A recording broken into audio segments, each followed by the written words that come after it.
वो कौन सा मार्ग? क्या हिंदू जाति जिसने नक्षत्रों को संज्ञा दी, वो हिंदू जाति जिसने सागर की छाती पर पत्थरों को तैराया, इतना गौरव रखने वाली हिंदू जाति, उसका स्वाभिमान धुआं बनकर उड़ेगा? ये वेदना में से राष्ट्रीय स्वयंसेवक संघ का जन्म हुआ। प्रचारकों ने अनवरत अपने जीवन को आहूत किया।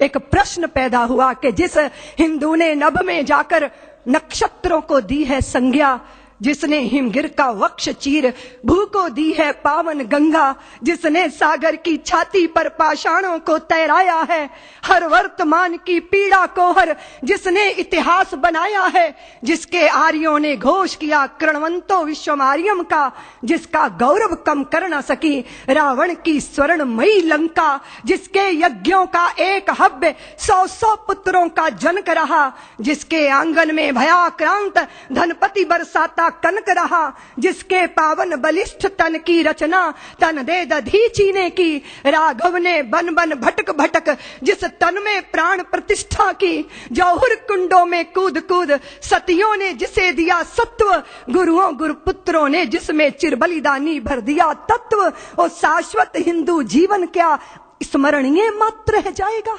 इसकी पावन गंगा का जल क्या नालों में बह जाएगा? इसके गंगाधर शिव शंकर क्या ले समाधि सो जाएंगे?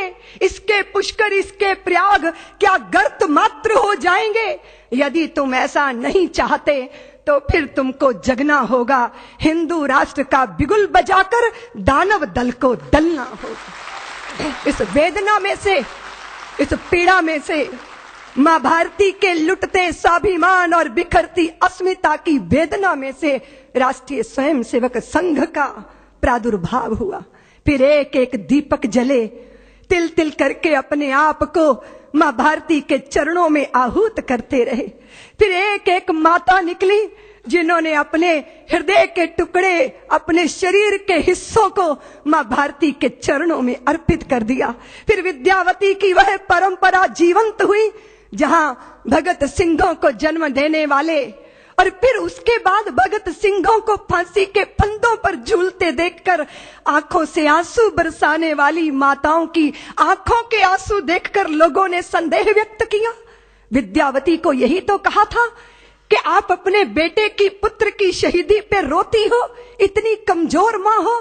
तो विद्यावती ने कहा, मैं अपने पुत्र की शहीदी पे नहीं रो रही, अपनी कोख पे रो रही हूं। कदाचित मेरी कोख ने एक और भगत सिंह को जन्म दिया होता तो मैं उसको भी देश के चरणों में अर्पित कर देती।